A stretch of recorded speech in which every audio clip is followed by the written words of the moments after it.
Hey, bird brains. It's Chris. Just bird nerds. I thought you guys bird brains, bird nerds. Guess we're both, right?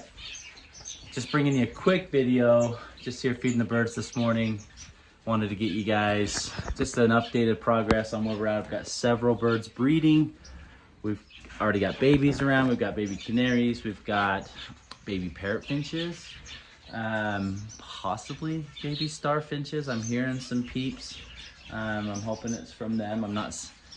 The hard part with these cages that I built is their nest boxes are all the way in the very back, so I can't disturb them. So it's, you know, we're just playing the guessing game and listening really intently if we hear chicks and trying to decipher where those chicks are coming from.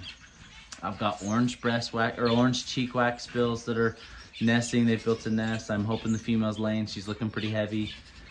We've got borks on eggs. We've got scarlet-breasted parakeets on eggs. We've got canaries on eggs. We've got zebra finches on eggs. We've got amadinas on eggs.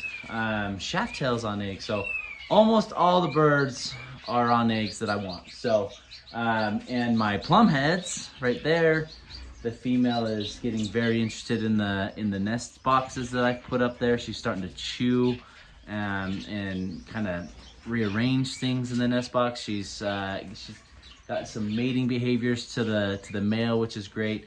The only thing I'm concerned about, the male still had one of his toes still is not healed all the way, so I think it's pretty sensitive for him. So I'm not sure if he is feeling it or not, if you know what I mean.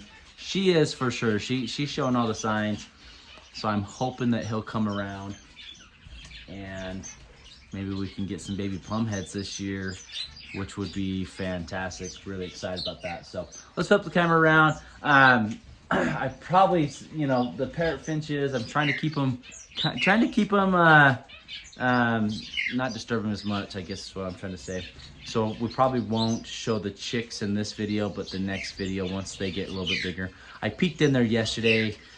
We've got 2 chicks that had just hatched and a 3rd egg that was fertile. So I'm hoping for 3 chicks in there out of 4 eggs, which was great. The 4th one was fertile, but it looks like it stopped about halfway through the incubation period. So I'm not sure what happened there. So yeah, we'll flip the camera around real quick, kind of show you guys where we're at with the birds and the successes that we're starting to see so far and go from there. Let's do it.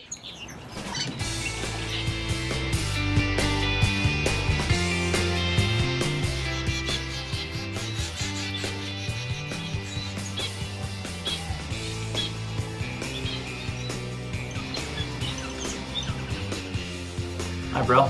Should we do a video today? I think we should do a video. Let's do it. Also, if you guys have not subscribed to the channel, what's holding you back? Go on and do it.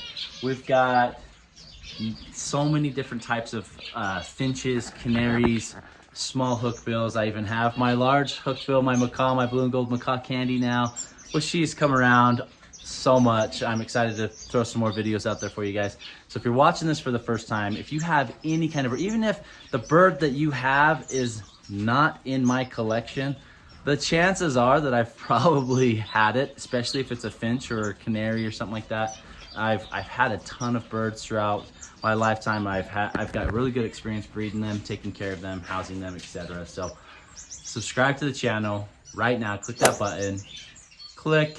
Welcome to the Bird Nerd family. Love you guys, appreciate you guys. Drop comments down below of what birds you have if you're new to the channel so that I can tailor some of my upcoming videos to your birds if I can. So love to see you guys' support and thank you for that. Also, if you haven't, go check out New Zealand. They've got some pretty good products on their website. Subscribe to the perch box, the Bird Brains perch box. Get monthly supplies coming into you, which is really fun.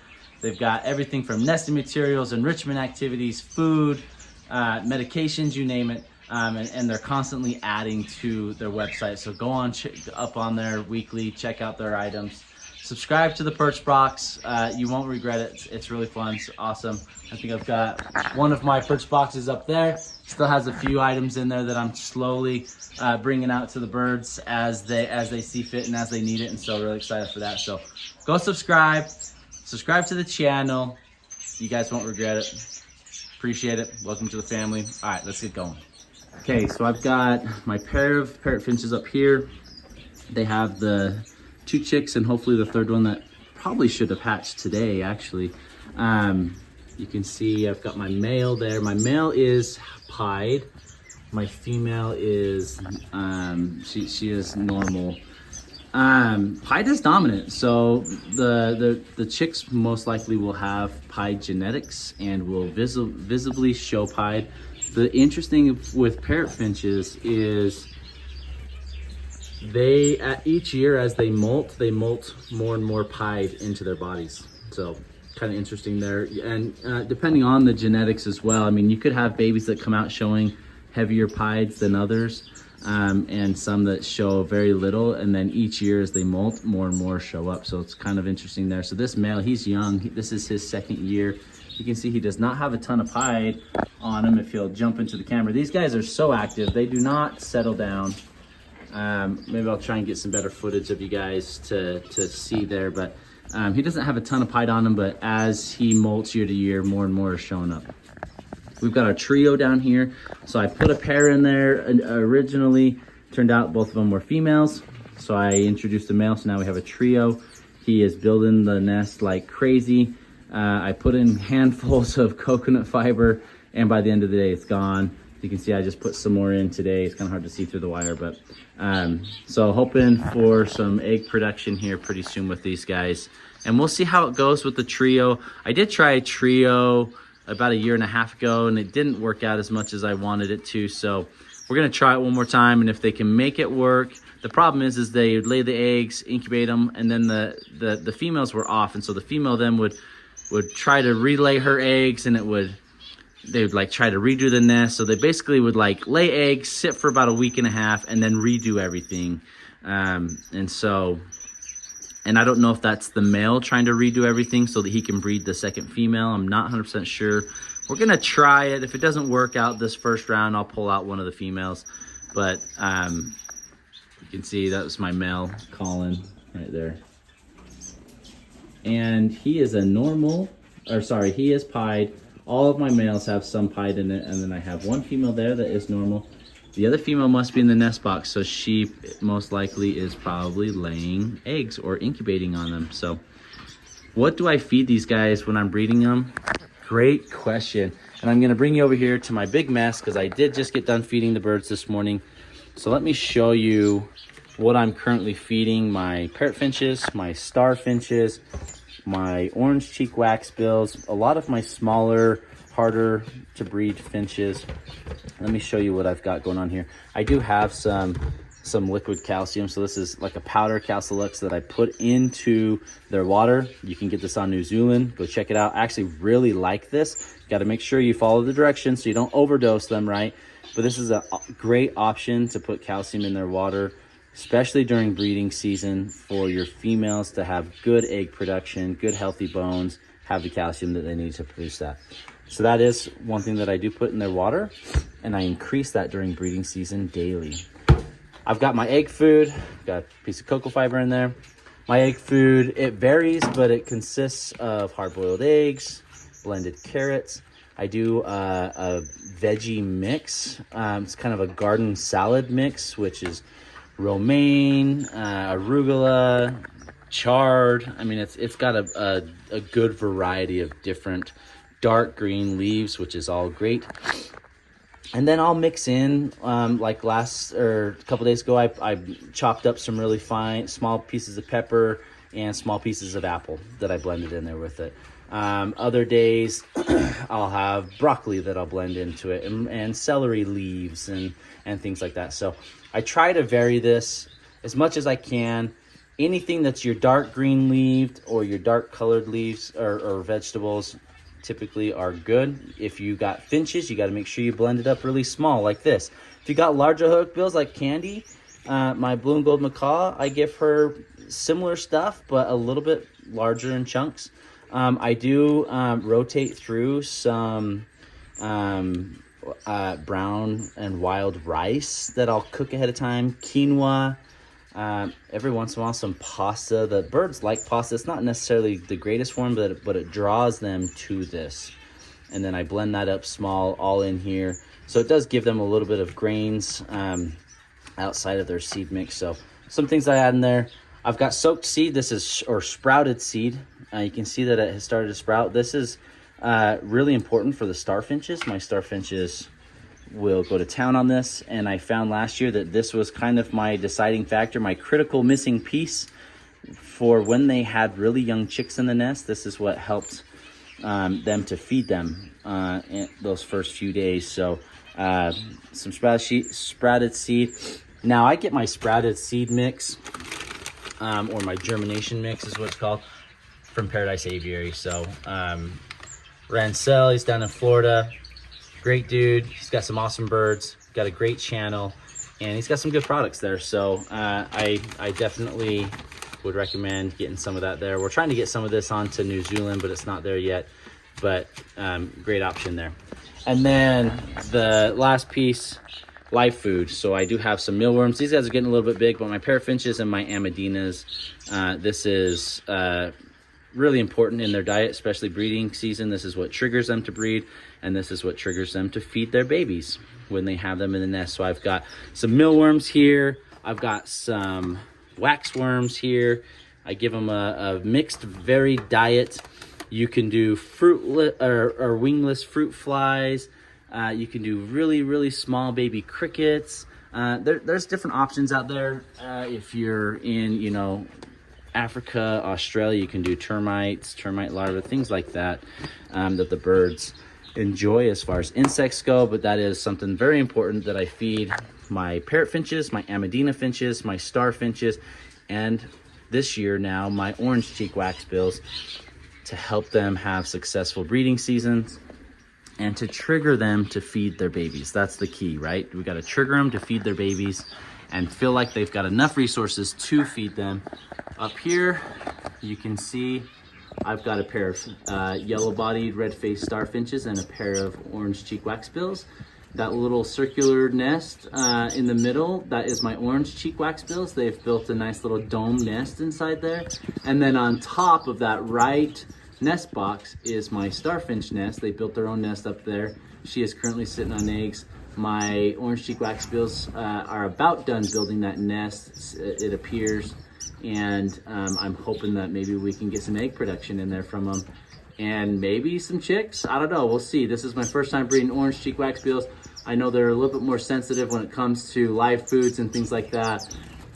So we're trying to see if what I've got right now currently, if it works, and if not, we'll adjust throughout the year. And we've got the same scenario down here, except my starfinches built in that middle nest, and they're already sitting on eggs. I did just today. So I had a pair of orange cheek waxbills in there, and I thought I had a male female, but no one is building a nest.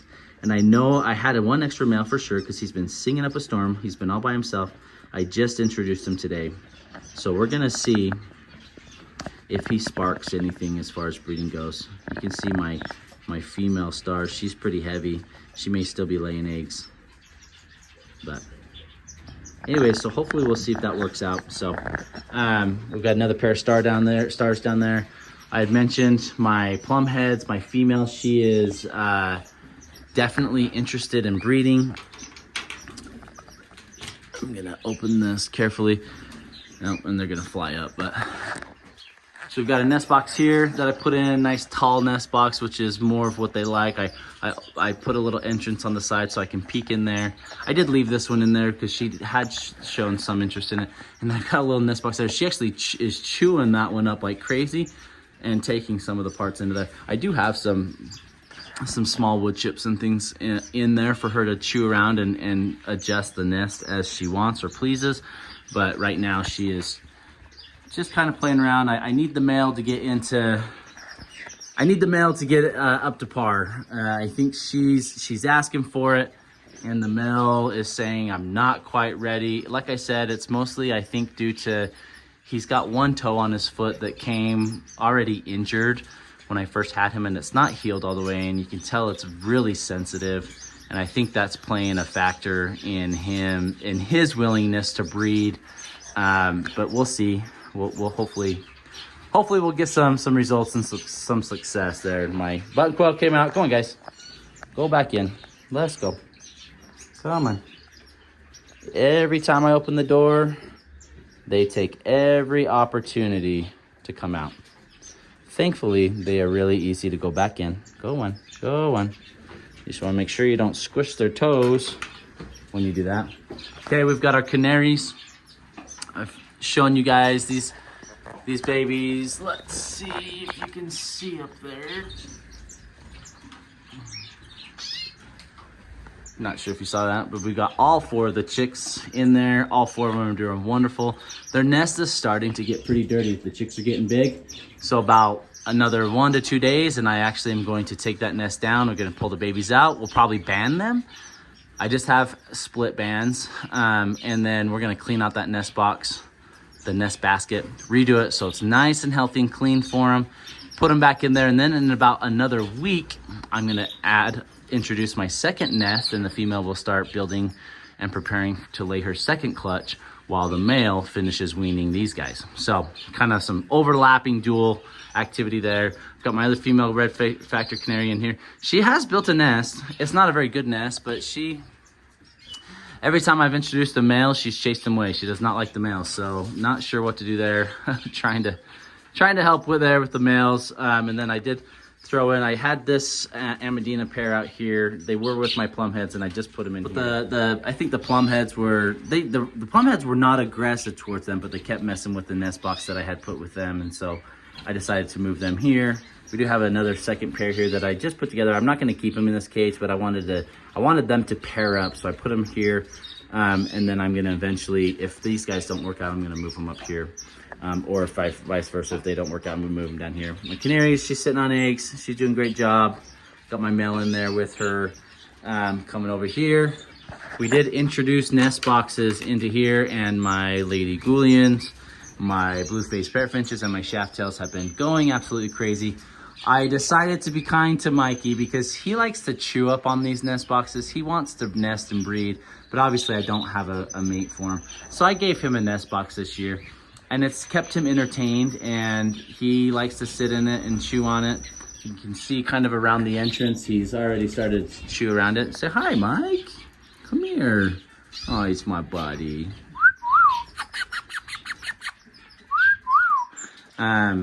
But the purpose of it was to kind of distract him and deter him from chewing on the other nest boxes, and I've got one up there as well. So it's not warm enough outside. I have not put any nest boxes outside of my aviary yet, which will come, just need it to be warmer. I don't want birds to start nesting out there and then it gets too cold at night, because we're still in flux. You can see my scarlet-breasted parakeets. It's really dirty down here, guys.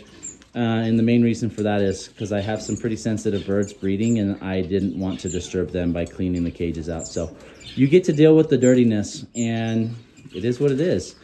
But my scarlet-breasted parakeets, the female is cinnamon. My male is possibly split to cinnamon. So that means we could get potentially male and female cinnamon babies, which would be so cool. They've been very active. She's been in the nest box. I have not checked her nest box, which is up there, but I'm pretty sure she is laid. I've got some star finches down there, some yellow-faced, yellow-bodied stars that have been actively building a nest, which is great. They were a little bit slow to start off, but I'm glad that they've started and going. Up here, we've got a pair of diamond doves that are nested in their nest pan. I've got a pair of Amadinas that are nested in that left nest box, and a pair of Burks that are in that nest box there, and she is already on eggs, and I have not checked them to see if they're fertile or not. Probably need to, but try not to disturb the birds as much. But they are all actively breeding. Hey, Strawberry, you gotta go back in, bro. Come on, go in. Go on. Good boy. And wouldn't you know it, guess who came out? Come on, guys. Come on. Hop in there. Get in there. Get in there. Good job. And then last but definitely not least, we've got our flight over here. I've got my diamond pair. They've chosen a nest box. I've got zebras nesting in the one right below that Lutino board. And I've got 2 more zebras in there nesting. My button quail have nested, which is another reason why I haven't disturbed, because they are currently actively building a nest and putting eggs in there, which is awesome. Down here, I've got a pair of my orange zebras and a pair of Amadinas. They've chosen that back top corner nest box. I'm pretty sure I know they have eggs in there. They may possibly have chicks. I've been starting to feed them live food, just like my parrot finches and stars, and they've been going to town on it. I've got my Lutino Rubino pair of Burks in there. They are currently sitting on eggs, which is wonderful. And then I have my another yellow-faced, yellow-bodied star pair that they haven't shown a whole lot of signs of nesting yet, but I'm hoping that they'll be able to get there. So kind of a quick, high-level overview of the birds. It's starting to get crazy, I'll be honest with you guys. Everyone's starting to breed. I'm starting to increase the egg food quite a bit. We're already getting chicks with the canaries, with the parrot finches, possibly with the Amadinas. And by next week, we're gonna have Burke babies. We're gonna have scarlet-breasted parakeet babies. We're going to have zebra finch babies, possibly shaft-tail and Amadina babies. I mean, so next week's gonna be big. We're gonna start exploding. Hopefully, maybe some star babies from in there. I love just seeing that little red face sticking out. It's pretty funny, but so lots and lots and lots of action going on. Lots to update, so stay tuned. We'll start doing species-specific videos upcoming. I did have someone ask why I haven't done any videos on my European goldfinches. I will. Problem is actually there's actually one right there through the wires on that little green. They're really hard to video. The second that I'm in, they're gone, right? And so they're really quick, hard birds to even just be around to film. And I'm pretty sure I have 2 females. And that's why I haven't done a whole lot of info there, because I don't think I have a male. They're not actively nesting. I mean, they look great, and they've got a beautiful little call. But yeah, something that I'd love to find me a proven male. If anyone has one that's close by the Utah area, I'd love to breed these guys. Someone asked why I don't breed them with my canaries and have mules. I like to try and keep it as pure as I can, and so that's the reason why I have not set them up with my male canaries, because I do want to try to breed them solely together. They are beautiful birds. I want to keep their species pure, and their babies are not fertile, right? They're mules. That's why they call that. But anyway, so just an update on the European goldfinches. But I'm hoping to maybe find a pair there that we can get some babies and some action going on. So craziness in the bird shed. Let me know how your guys' birds are doing. I want the updates. I love hearing your guys' progress and your guys' success. I do have some zebra finches that I am currently getting rid of. These all have genetics for black breasts, white cheek, black face, etc. So if you guys are interested in some zebras, I may just be posting them locally. But if anybody is interested in them, I'm happy to accommodate where's needed. So let me know, guys. Appreciate you. Hope you're having a great day. Hopefully your birds are wonderful, and we'll see you next time.